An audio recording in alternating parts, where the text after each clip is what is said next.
Hey guys, so I just found out about a super awesome tool called the Wick editor. Basically, it's a application that runs in your web browser, and it lets you extremely easily create web apps. It lets you create little interactive web apps like animations or interactive movies or games, and it makes it so easy to create them. It's really incredible. I think that this app is perfect for people just starting out with programming, or maybe designers and people who aren't too familiar with coding and they want to make an interactive animation or a small little interactive app or a game. But I also think that even if you're a very experienced programmer, sometimes a simple tool that just allows you to create something super fast is really useful because you can use it to prototype. So anyways, I think that the tool is absolutely amazing. I've been playing around with it for the past couple of days and I can't get enough of it. And basically in this video, I want to show you guys just how easy it is to get something up and running. And of course, as usual, I'm going to go ahead and build a little simple game using this app. I think that by watching how easy it is to build a game with this app, you'll really begin to appreciate, as I have, the simplicity and the power of this tool. So I'm really excited about this video, and I hope that you guys enjoy it. Okay guys, so I've been playing around with this tool for the last couple of days, and I've created a basic little zombie shooting game. So first I want to show you my game, and then I'll show you how to create your own from scratch. So to go to the Wick editor, just go ahead and open up your internet browser and just Google Wick editor. That's W-I-C-K, and click the first link and then click on launch editor, and it pops up this little thing. Okay, first let's go ahead and open the zombie shooter that I made. Let's close this little message, go to file, go to open, and then open the zombie shooter save file that you downloaded from the link in the description of this video. So click that and it should pop it up.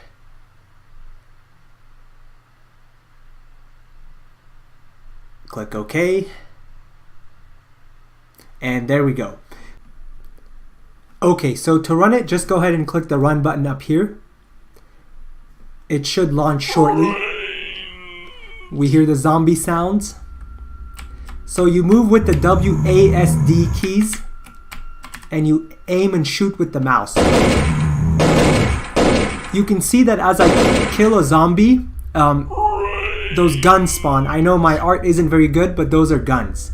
And also you can see the zombies, they try to follow me. They're not very smart. And I wanted to show you guys this mine real quick. So let's make this zombie run into the mine. Okay, you can pick up these randomly generated guns. These guns are randomly generated. So let's try this one. Let's try a couple more. Whoa, the bullets are super slow traveling for this randomly generated gun. Of course, the bullet speed is also randomly generated. Let's try this gun. Let's try this one up here. So the zombies spawn around this cross over here, this grave.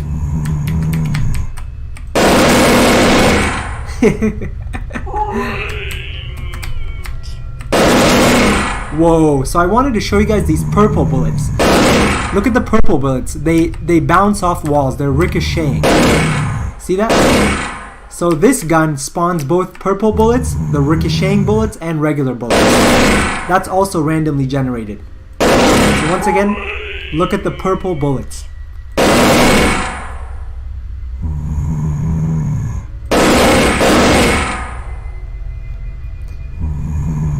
Let's try one.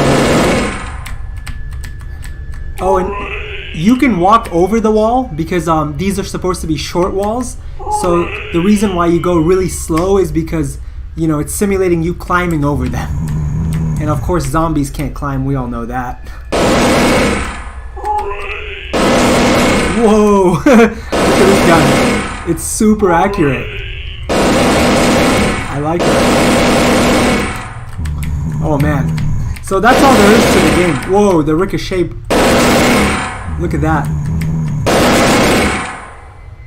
Okay, we'll try a few more randomly generated guns, and then we're gonna go ahead and continue with this tutorial. Let's try to see if we can get a really cool one.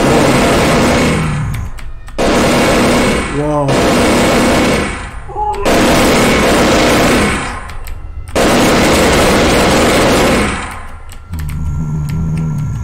Okay, so I want to show you guys how to kind of make something like this. Let me exit this and then talk. I want to show you guys how to make something kind of like this, but I don't think we have enough time in one tutorial to show you how to make this whole thing. But we will make something like it, much simpler. Basically, I want you guys to get a good feel for how easy it is to get stuff up and running and how to respond to events and basically the most important parts of this tool. So if you're curious, this game only took me a couple of days, maybe 2 or 3 days to make. And the vast majority of that time, I spent learning and struggling with JavaScript. I had never used JavaScript before. I was completely new to it, so I had a lot of trouble with that. I think if I already knew JavaScript, you could easily make something like this in about a day of good work. Now let me go ahead and show you guys how to create something like this from scratch. Let's create a new project. So go to File and then click on New Project here. It's going to say all unsafe changes will be lost. Click OK. And let's just call it New Project because I don't really care about that right now. Okay, so here you have basically a bunch of frames up here. You can make an animation. So if you draw something in each frame and then you go to the next frame and draw something and then you go to the next frame and draw something, you would have an animation. But I don't really want to use it to make an animation here. I want to show you how to make an interactive application. So in other words, a game. So what we're going to do is we're going to use one of these drawing tools on the left over here, and we're going to draw something. So let's go ahead and draw a circle, just like that. And now let's make the circle interactive. So first, let's make the circle follow the mouse. So first of all, let's go ahead and run what we have so far. We have no interactivity, obviously, because we just drew a circle. We scripted nothing. So there's our static circle. Press escape to exit. Okay. Now select your circle, right click it, and then create clip from objects. So anytime you want to script something, you have to create a clip from it. That's just how this program works. Once you've created the clip, click on it and then click down here at the bottom here. Just click and it'll open up the script editor. And you're creating a script for that clip. So what do we want to do? Well, when the mouse is moved, we want that thing to move to the position of the mouse. You have a reference for the script over here on the left hand side. The functions and the variables are grouped. So for example, event, we can see what events there are. Load event gets called as soon as the object appears on the screen. Update event gets called every tick. So we are running at 12 ticks per second. So every tick, this will run. We can change the 12 ticks per second as well. So basically, we're going to have it on the update function. So we'll click this and it's going to create the skeleton of the function. So on update, so every tick, what do we want to do? Well, we want to change the x and y position of this thing. So we'll do this dot x is equal to mouse x, and this dot y is equal to mouse y. Okay, let's go ahead and run this and see. So there we go. And it's lagging because we're only running at 12 frames per second or 12 ticks per second. Let's increase that to 30. In order to do that, click on this project settings little gear icon on the upper right hand corner. And then right here, let's change it to 30. That should run much smoother. And it does, as you can see. There we go. It might run still a little slow for me because I'm recording this video, but it should be pretty fast for you guys. Okay, so we've learned how to basically script something, but we want to move that thing let's create a player basically. Let's make him face the mouse and let's make him move with the arrow keys. First, we'll make him move with the arrow keys because that's easier. So once again, let's go ahead and use the pan tool to pan our canvas up a little bit. We'll make sure this thing is selected. Let's change its name. From new clip, let's name it something. I'll call it clip player, okay? So right now we are editing the script for clip player because we selected him. We want to get rid of this this code here, so we don't want him to move to the position of the mouse. We want him to move when the key, when the WASD keys are pressed. So we're gonna do if key is down, and then what key we want is when the W key is down. What do we want to do? Well, we want to change the Y position. So we'll do this dot Y. We'll subtract from the Y position. We'll say some amount, and I'm going to put that some amount up here. So we'll do step size will be 10. So we will subtract that step size, whatever step size is. So we'll subtract 10. And the reason why we subtract 10 is because Y is going down. So this is a good time for me to cover the coordinate system that is in use here. Basically, top left is the origin. Positive X goes to the right this way. Positive Y goes down. So if you want to move something up, you subtract from Y. And then also, let's go ahead and cover the angles. So angles are basically 0 to 60 degrees, and they go clockwise. Alrighty. So once again, we're going to make sure we're editing the script for clip player, and we want to see if he moves up when we press the W key. So we click on run, and he does. Okay, so let's go ahead and add the code to move him down really quick, and it's the same thing. So if key is down, which key? Well, the S key. If the S key is down, we want to add to his Y that same step size. And let's go ahead and add the left and right. So if key is down, if the A key is down, we want to move him to the left. So we're going to subtract from his X. And if key is down D, we want to go to the right. So we're going to add to his X. Step size. Okay, let's run this and see if this player will move for us.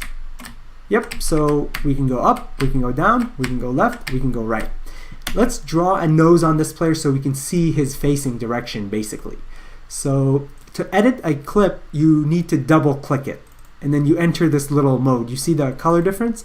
Right now I'm editing the art for this clip, not drawing additional clips. So we're going to double click this to edit the art for this clip, because we've scripted this clip. So now let's go ahead and draw a really crappy looking nose. Okay, there we go. So now we can distinguish a way that it's facing. And you know, we're going to get a little fancy here and go ahead and draw some eyes. Here's how you change your fill color and your stroke color. So for the fill color of the eyes, we're going to make it brown eyes, because of course those are the most beautiful eyes. So let's go ahead, right. Oh man, I'm really colorblind. This is going to be difficult for me. That looks brown enough. So we're going to choose that. Okay. And then we'll leave the stroke black, I guess. And we're going to draw him some beautiful eyes. Okay, there we go. So now to get out of editing that clip, just double click anywhere in the background. And there we go. Now we're editing this frame, right? Okay, so select the clip again, and we want to make sure we have our code. Yeah. So now what we want to do is we also want to rotate the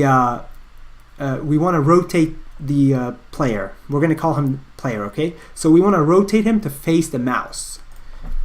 So this involves a little bit of trig. It's not complex. Let me just show you. Okay, so I brought up my little Inkscape to do a quick little sketch to show you guys how to calculate the angle, basically, so you can make the player face the mouse position. So what we're going to do is we're going to pretend that the mouse position is here at M, and we're going to pretend that the player position is here, okay? So remember what our coordinates look like. Let's go ahead and draw a line here for our coordinates. So like that, and then like that. Let's give these lines an end so you know which way they go. There we go. And there we go. Okay, so we have positive x-axis going to the right, positive y-axis going down. The player is here, we'll pretend, and then the mouse is over here. So now we want to make the rotation, the angle of the player to be the mouse. So basically we need to calculate the angle from the positive x-axis to this line. Let's go ahead and draw that line to make it a little easier. So there we go. This is the angle that we want to calculate. So from the positive x-axis down to here. Alrighty. And the way that we really do that is, I hope my sketch doesn't look too bad, but right over here, that is going to be your delta x, and then this is going to be your delta y. So let's go ahead and label these, right? So it's dx, and this is dy. And yeah, I know my art skills are really bad, and I'm not color coding these things, but I hope you're following along.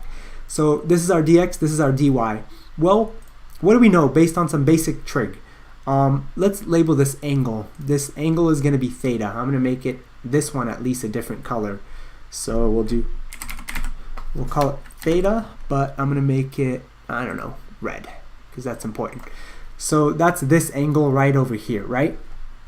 Well, how do we solve for theta? Because we want to find that angle, and then we want to set the rotation of the player to be that angle.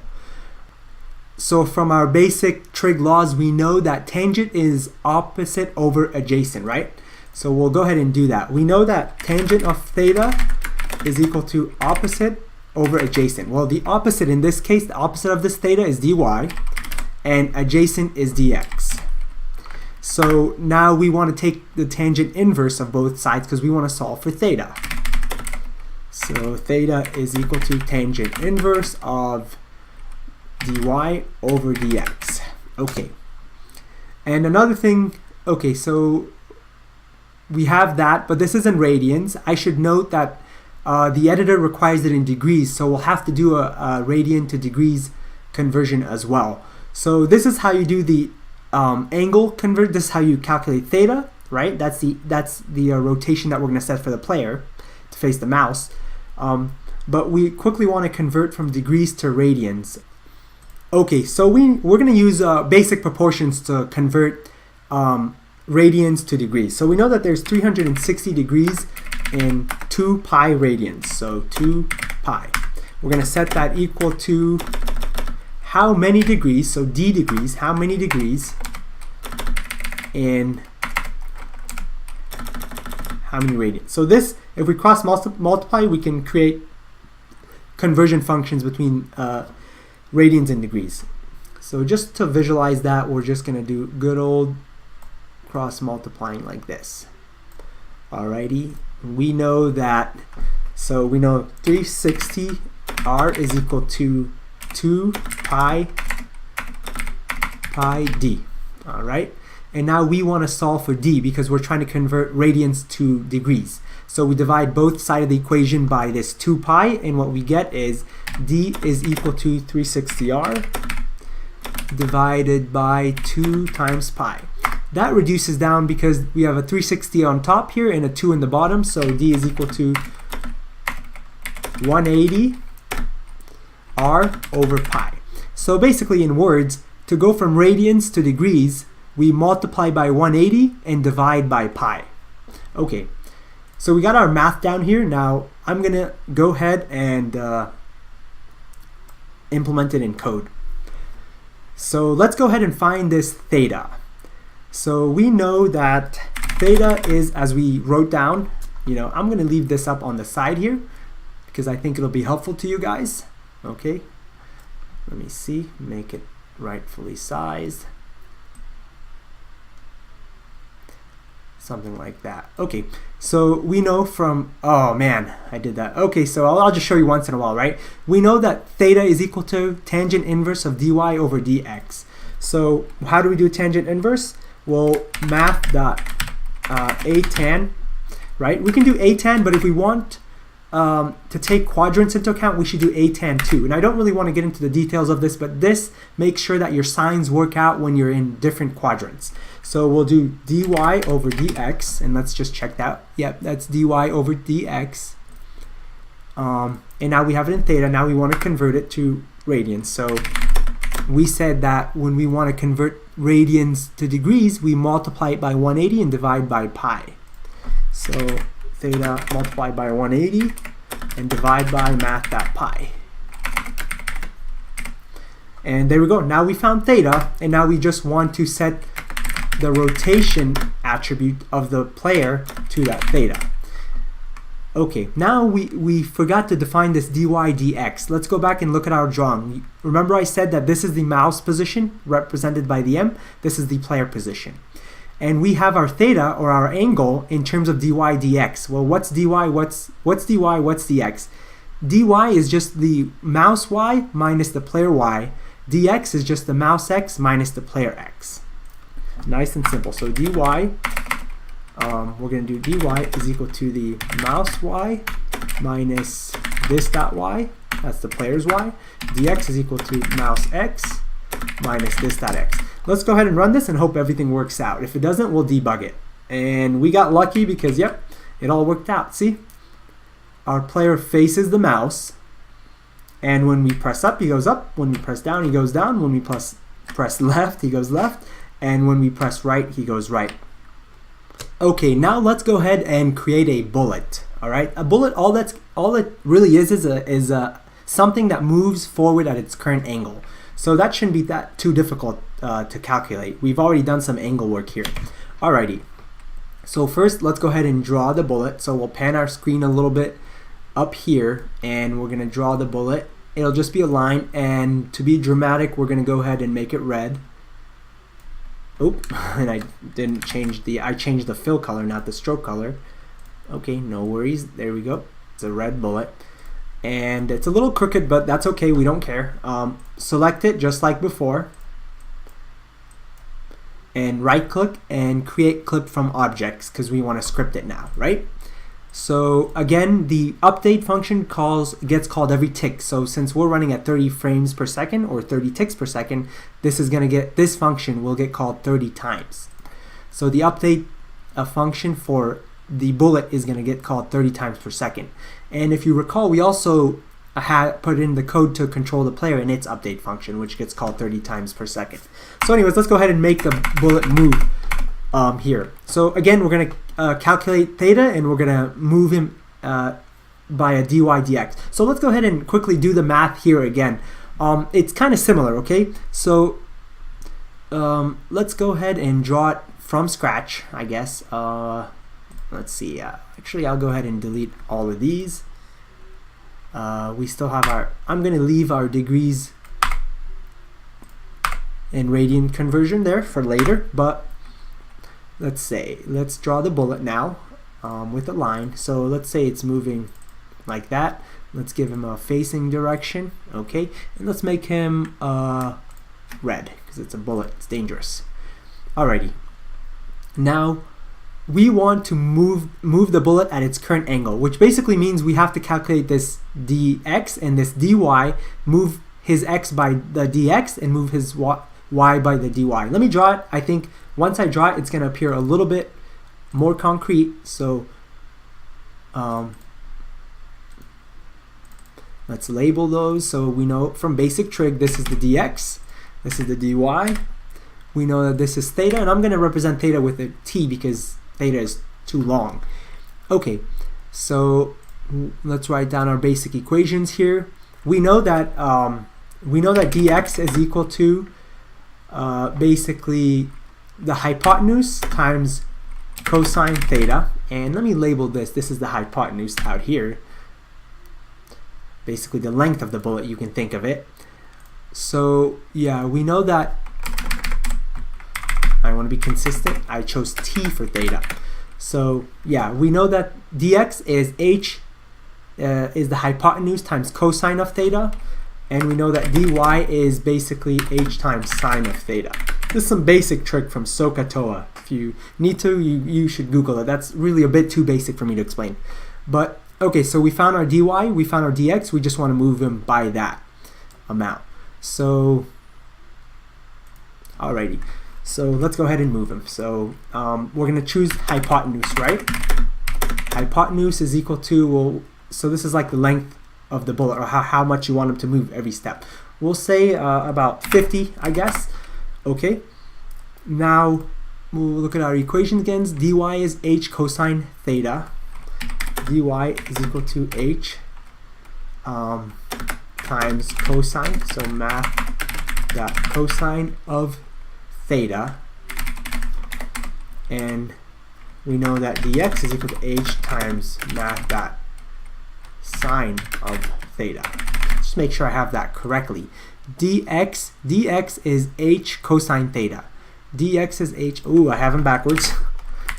Silly mistake. And dy is h sine of theta. Again, now this theta, the sine function takes theta in radians.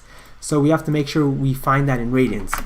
The rotation of the bullet is in degrees. So now we have to convert degrees to radians. Well, we have the relationship over here. Let's just solve for degrees, right? So we're going to go ahead and divide. We'll multiply both sides of the equation by pi. So pi times d is equal to 180 r, right? And then we're going to go ahead and divide both sides of the equation by 180. So we have pi times d over 180 is equal to r. So this is how we get radians. So to go from degrees to radians, we're going to multiply by pi and divide by 180. So we're going to do theta is equal to this dot rotation, which is in degrees. We're going to multiply by, I believe that pi, and let me make sure. We multiply by pi and divide by 180. And there we go. So we take the rotation of the bullet, which is specified in degrees, and we multiply it by pi and divide by 180. So we multiply it by pi and divide by 180 to convert it to radians, and then our sine and cosine functions take values in radians. We find the dy and dx, and then we move the bullet by that dy dx. So this dot x plus equals dx. So we add dx to the x component. This dot y plus equals dy. We add the dy to the y component. Now let's go ahead and see if this works. The bullet should go straight. Yeah, there you go. See if that was too fast, I'll redo it. There we go. So the bullet does travel. Now we want to give it a max distance. We want the bullet to basically delete itself after a while. Okay, so we're going to define another function. So this load callback function, you see it says gets called as soon as the object appears on the screen. So as soon as the object appears on the screen, what do we want to do? We want to initialize some variables. We want to give him a current distance, right? How long he has traveled. We're going to initialize that to 0. We're going to give him a max distance, so how much maximum he can travel, the bullet. I probably shouldn't call it a he, but oh well. Okay, so how far the bullet can travel? 500. And we're just going to basically, every time we move the bullet, we're going to increase the current distance. So this dot current distance, we're going to add to it however much we moved. Here it was the hypotenuse, which is 50. And then basically we want to know if he has traveled far enough. So if his current distance is greater than the max distance that he's supposed to travel, then we want to delete this object. And the way that you delete is with a very intuitively named method called delete. So this dot delete. And so after about 500 pixels of traveling, this thing should delete itself. Let's go ahead and check this out. There you go. See, he deletes itself right there. If you don't believe me, I'll go ahead and reduce his max distance to just 300. And let's reduce his speed by reducing the hypotenuse a little bit to 30 so he travels slower. See? Let's run it again. There we go. He deletes itself. And one more time just for fun. Okay, now we want to, every time the mouse is basically clicked, we want to spawn one of those bullets, right? So let's go ahead and do that. Well, we're not gonna select any clip. So far we've scripted 2 clips, right? We scripted the player clip so that he moves in response to the keyboard and faces the mouse, and we scripted the bullet clip so that he just continues to move forward at his current angle.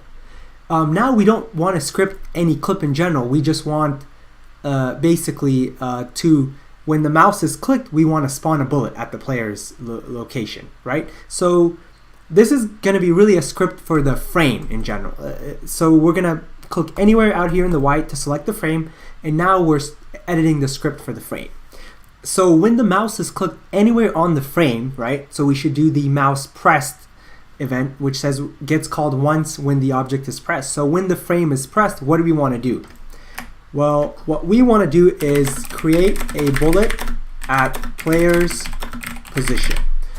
Okay, so that means we need to keep, basically we need to know where this player is, and we also need to basically be able to programmatically create these bullets. So what I'm going to do is in the load event, so as soon as this frame gets loaded, the frame will get loaded before these objects get loaded. We want to create a function, so we want to create functionality to be able to create these clips programmatically. Alrighty, so we're going to do root dot, and the root object is basically a global object that you can store stuff in. We want to store this function in the root object just in case we want to access it anywhere else. So we're going to create root.createBullet. This is going to be a function, and I hope I did mention, I should have mentioned this a while ago, but these scripts are all in JavaScript. Anybody who's familiar with JavaScript would probably have known by now, but just in case you guys didn't know, the scripts are in JavaScript. Alrighty, so the createBullet function takes a position and an angle. Well, we'll call it rotation to be consistent with their terminology. And it creates the bullet at that position, going at that angle. Alrighty, so we're gonna clone this object, and we named it, we should name this, so we'll call it clipBullet. And then in our createBullet function, we're gonna do clipBullet.clone, so we're gonna create a clone of that graphic. We'll call it B, or let's call it bullet, be a little more concrete. And then we want to set his position, so we'll do bullet.x is equal to position.x. Actually, we won't take a position object, we'll just take a x and a y, and that is position essentially. So we want the bullet.x equal to whatever x was passed in, bullet.y whatever y was passed in, and then bullet.rotation to whatever rotation was passed in. So, and then we'll go ahead and return the bullet. This function creates a bullet. There's one more thing I want to do. Inside the bullet, I want to put in a little flag called created.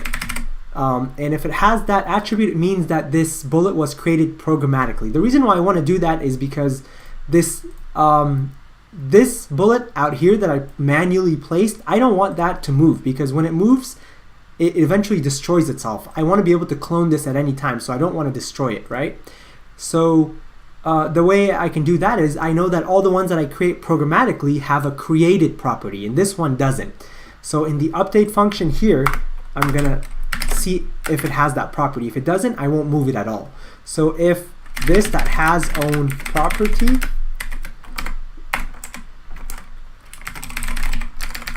and we're going to negate that. So if it doesn't have the created property, we don't want to do anything in the update, so we don't want to move that. And we go back to our create bullet. We notice that all the bullets that we create programmatically have that flag, so they are going to move. Okay, so we have the ability to create bullets. Now when the mouse is clicked, let's go ahead and create this bullet at the player's position. So mouse pressed, we're going to do root.createBullet, and the x that we want to create it is clipPlayer.x, and the y clipPlayer.y. By the way, whenever you create clips out here, when you draw them, so for example the bullet we called clipBullet, and the player I believe we just called clipPlayer, they become global variables, so you can access them in the scripts. That's why I'm able to just type clipPlayer here. Alrighty, so and then let's go ahead and create the rotation of the bullet to be whatever the player's rotation is. And let's go ahead and see if this works. And there you go. See that? We create a bullet at the location of the player. Now we have the ability to shoot. Now let's go ahead and make this a little bit more lively and add some sound. So I'm going to do free gun sound effect. Free gunshot sound effect. Let me try to find one. I go to the Sound Bible thing, which has a lot of free sound effects. Let's try one of these. I'm going to turn up my volume a little so you guys can hear it as well. I want to get just one bullet. Yeah, this is good enough. 40 Smith & Wesson, whatever that is. Sorry, I'm not a gun expert yet. Okay, so I want to basically click show this in folder, and there it is. Let's rename it to something a little friendlier. Let's do shift and okay. That's bullet.wave. Okay, so the way that you use sounds is go to your tab, your editor, and just drag it, right? And that's going to get imported, and you know that it got imported because it got added to the assets library. And then here's how you play that sound. So when the mouse is pressed, we create a bullet, and then we create the bullet.wave. So all you do is play sound, you call that function, and you pass in the name of the sound. The sound, of course, needs to be in your assets library, and you just get it there by dragging it from your desktop. So let's go ahead and see if this works.